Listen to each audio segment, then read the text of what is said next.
Hello and welcome to part 18 of my Hogwarts MOC series. Today is also confusingly the third overview update video, so lots of numbers there, and added to that it is going to also be a Q&A video. I asked a couple of videos ago if people could leave their questions in comments, and I've gone back through those and some on older videos, and I'm going to be doing a Q&A in the second half of this video. Some of those questions are ones which I have answered in the comments, but they're ones which I thought it would be good to answer in video as well, and it means I can talk a little bit more about them. But first of all, we're going to go through my Hogwarts as it stands at the moment and just take a look at how things are right now, as well as looking at a couple of changes I have made which I haven't shown on video yet. So let's get off the tripod, which is currently standing on top of a chair because it's not tall enough, and we'll go handheld and we'll take a closer look.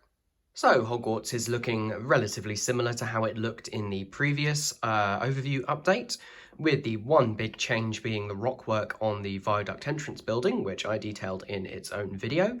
Obviously that now means that the rockwork across this front bit of the castle is complete, going from the Viaduct entrance building, the stone bridge, the quad building, the grand staircase tower, courtyard, and the Great Hall. So I'm very happy with how that's turned out. I like the way that it looks, and I'm also very happy with the way that I've done the water around the base. Let me know what you think about that, but I'm pretty happy. Because everything isn't on a grid, with the Great Hall and courtyard off at a 45-degree angle, I decided not to go with the one big plate underneath, or a combination of plates or base plates it would have to be, but I'm pretty happy with the effect that I've created.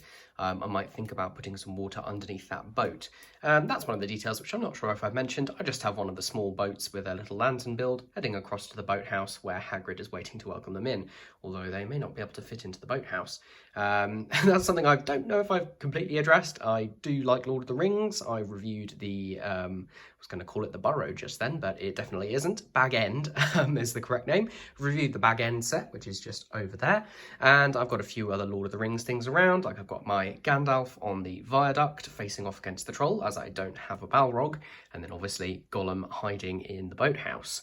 So that's how everything looks from the front. The only other major change, and I say major, it really isn't, is to the grand staircase tower. Now, a couple of videos ago, I asked whether I should raise up the height of the the ceilings in some of the floors. And I went with the suggested answer, which I think was from Ace McGuinness, which was to raise one of the floors up by one brick. So you might be able to see here that we've got this large panel, and then on top of it, there's a 4x4 curved brick. Similarly, I have raised the height of this little corridor section here by one brick, just so it still nestles in just there. I'll show you what that looks like on the inside in a moment once we flip this around, but overall I think the effect is very good. One other thing on the front here, which I'm not sure if I mentioned yet, was on the front of the Viaduct entrance, on the front of the quad building. There's so many names for these buildings. I've just added a couple of flaming torches, which were in my original studio design, but I'd never actually implemented. So now that we've looked at Hogwarts from the front, let's spin the whole thing around and take a look at it from the back.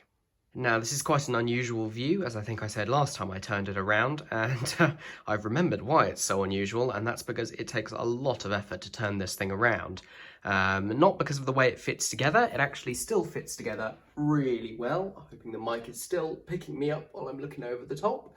But it is a real pain to turn everything around. I'm glad that I decided to turn it into many smaller chunks by separating the stone bridge and the corridor here, and the viaduct, but it does mean there are more parts to move around and more parts to take care of, but I've managed to put everything back as it was. Things that have changed since the last view around the back, obviously we did the trophy room. This room I have left basically as it was in the video that I did on it. I've not increased the height of the room at all because I do agree it looks good with it being cramped, and I think raising that even a brick higher would have made it look a little bit emptier and would mean I'd have to fill it with even more things. Something I might do in the future, but for now it's staying as is. The floor below is the one I've changed. This has gone up by a brick in height. It was relatively simple to do. and it has allowed me to alter the lantern. So this lantern was here before, upside down. It's just one of those more modern minifigure style or minifigure compatible lanterns. But what I've done is put it upside down, and then on top of it is a black harpoon or arrow piece, and then there is a small train wheel. Now, I am not the person who came up with this. This I've actually seen in the flying lesson set. And I thought that it actually is perfect for the lamp that it is supposed to be. If you go back to my original Grand Staircase Tower video, you'll see the one I mean. That increase in height has allowed me to put that in, and I think you'll agree the effect is really nice. I'm not completely done on this floor yet. As you can see, it's blank on the walls on the sides, and I definitely want to do something with them. I'm just undecided as of yet what I'm going to do. So that was the major change here. Obviously, the other things that I've done are to change this floor, moving the griffin or gargoyle down and the statue over to the side. Dumbledore's office has remained largely the same, except for above it we've got the Dumbledore's telescope and the sorting hat moved up there, and then right at the top we've got a Gryffindor sword, just hoping the mic is picking me up. So that is the Grand Staircase Tower. Obviously we also had the potions room, which I covered in the last overview update. One other thing I changed, which I did point out at the time, were the not the statues themselves on the wall, those were changed a while ago, but the arches just above them. There used to be 2 arches, and I've changed it down to 1, which I think looks much better. So, what else have I changed since the last update? Yes, obviously the mirror of Erised and its little container. That is just here and flips out very easily. Really like that, and I think that really, really works, and it's nicely hidden when you look at it from the back. In terms of other updates, yes, there's one more thing. I still haven't done the rock work underneath there, but I will get to it.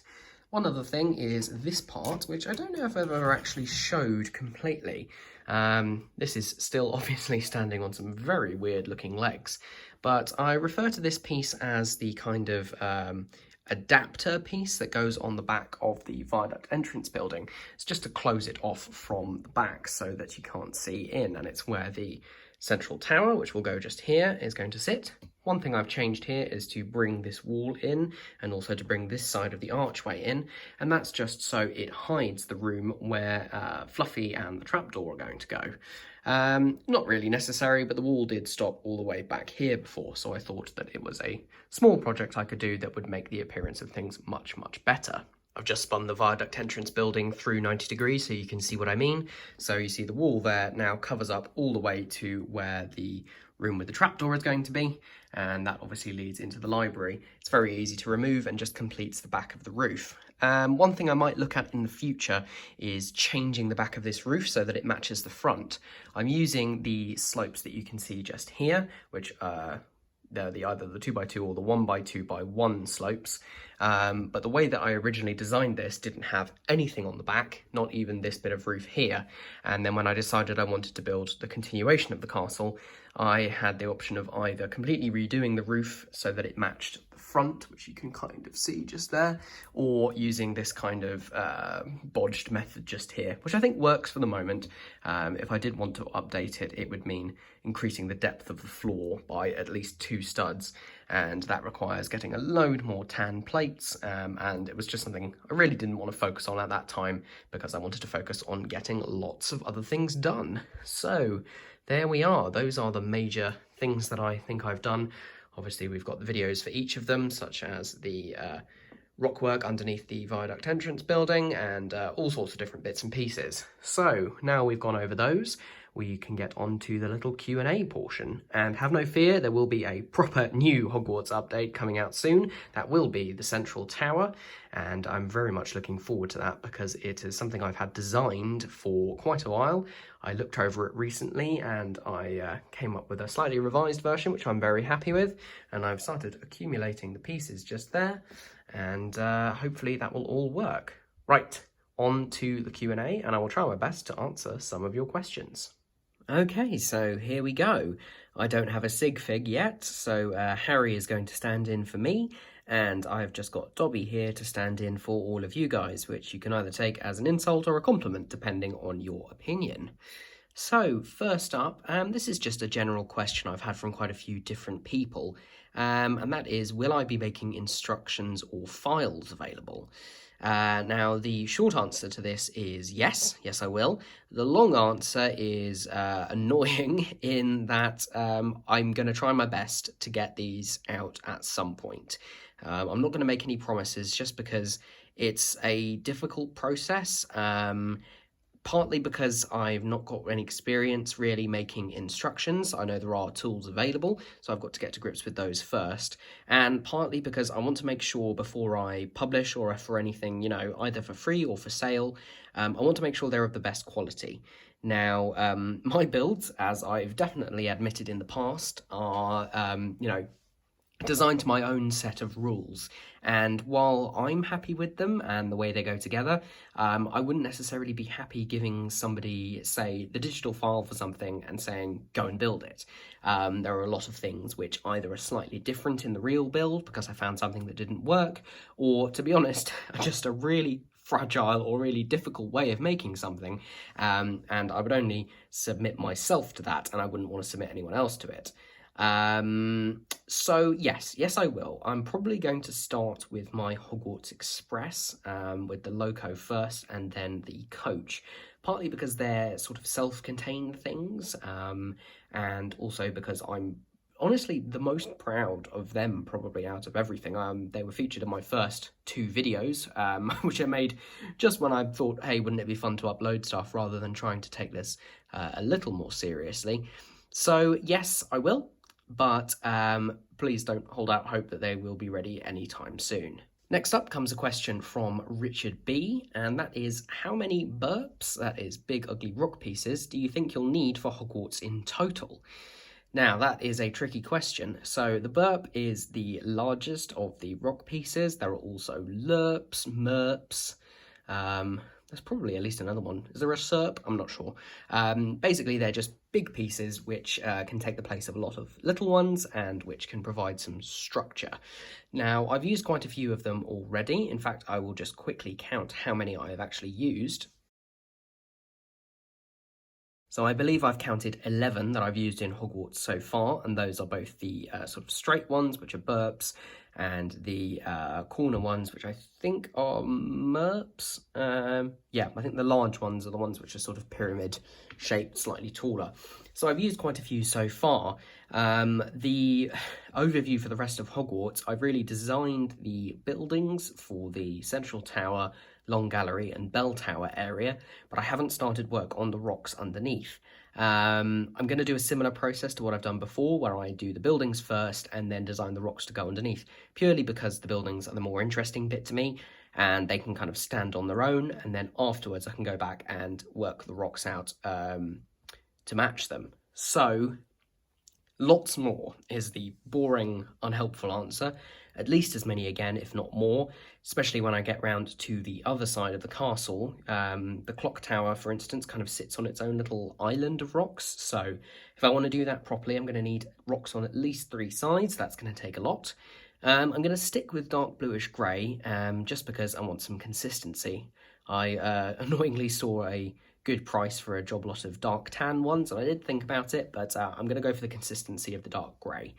So at least as many again, if not more. So there'll probably be sort of 25, but we're talking possibly years down the line by the time I finish that.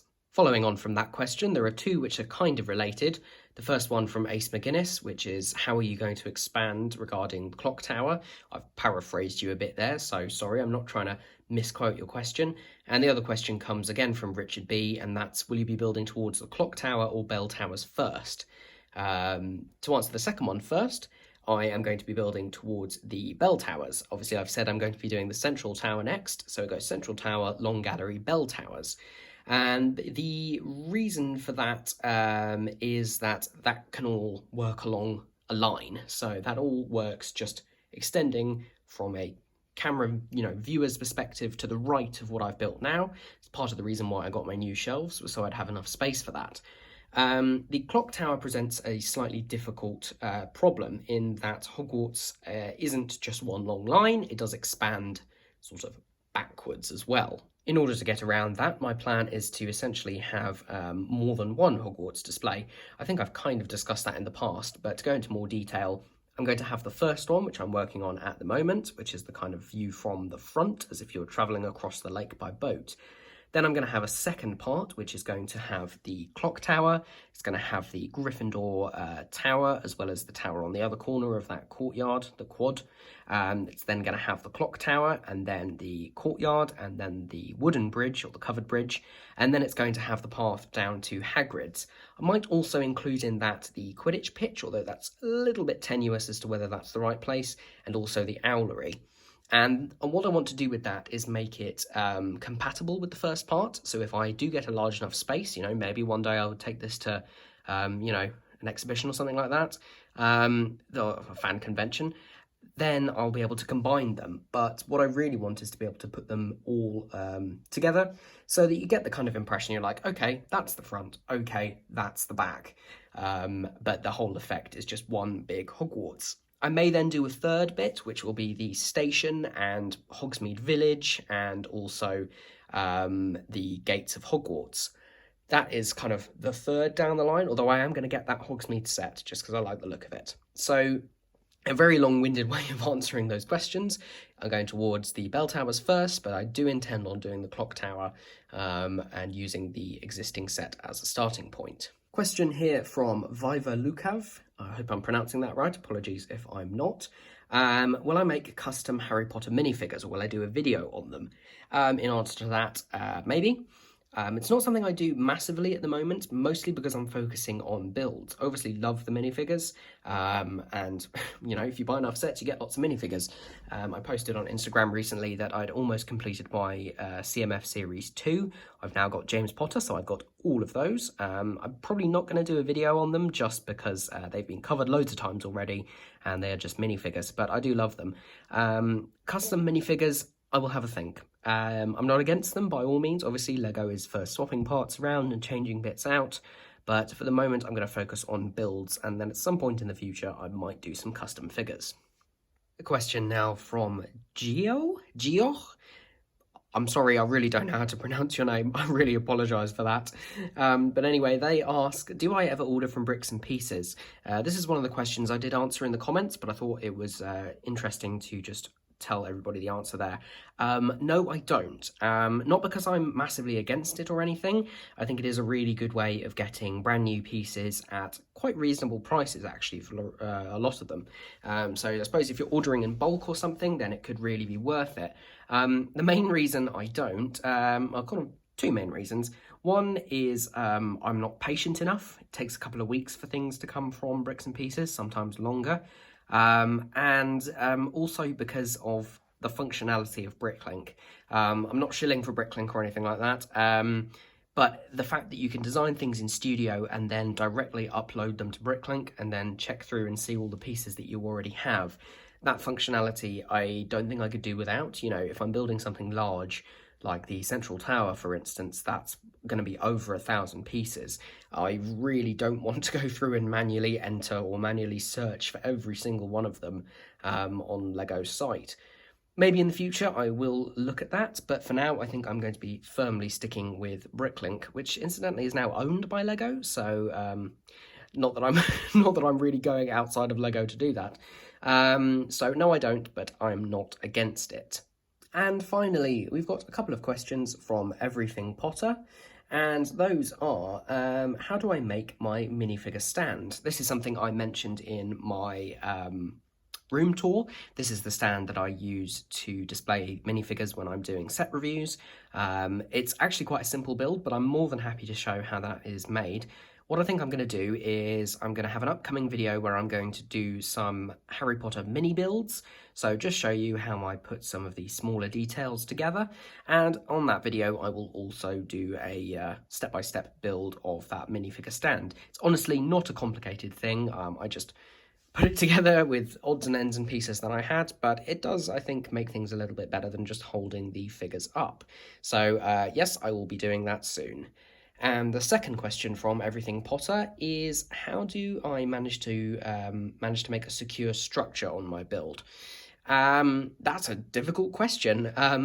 Sometimes I don't, to be honest. Sometimes I'll design something and then I'll build it in real bricks and it'll all collapse. Things frequently still do if I don't handle them carefully enough. I think my main technique, I suppose, when designing things is to make sure there are lots of interlocking and overlapping bricks. It's very similar to what you'd see in a real brick wall. You know, you don't have a single stack of bricks, one on top of the other, going all the way up and then another single stack next to them. You overlap the layers because it gives you a lot more strength. That's sometimes easier said than done with Lego.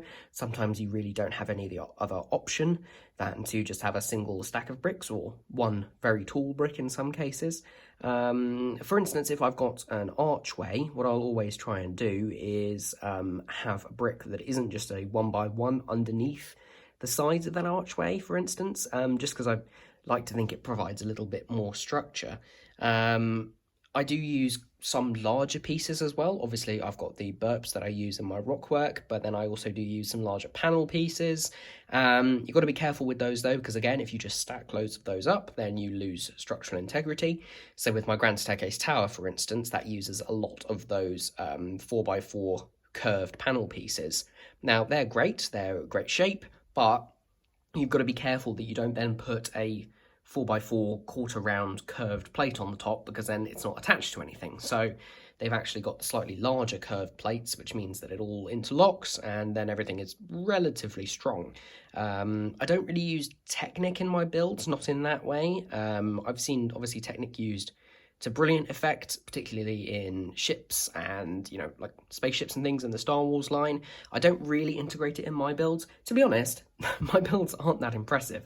A lot of them are just brick stacking, you know, bricks on bricks on bricks, kind of fundamental Lego, and then, you know, adding bits and details where I can. So how do I make strong builds? I just make them the most basic way possible. And then work from there. A lot of trial and error, basically. And if I do have the real bricks, even if they're in completely the wrong colours, I will try and make stuff before I then go ahead and order things, because I don't have an unlimited budget and I want to make sure that things work before I go ahead and place those orders. Okay, so I hope those questions and my answers were helpful. They were a bit rambling, but that's me all over, to be honest. If you do have any more questions, then please, as always, leave them in comments. I'm more than happy to either answer them there or perhaps wait until another Q&A video, but I do like replying to them there and then. So thank you. If you've liked this video, then please give a thumbs up down below. Subscribe to my channel for more content, especially Harry Potter related content, and I will have that Central Tower video for you very soon. Cheers and have a good one. Bye.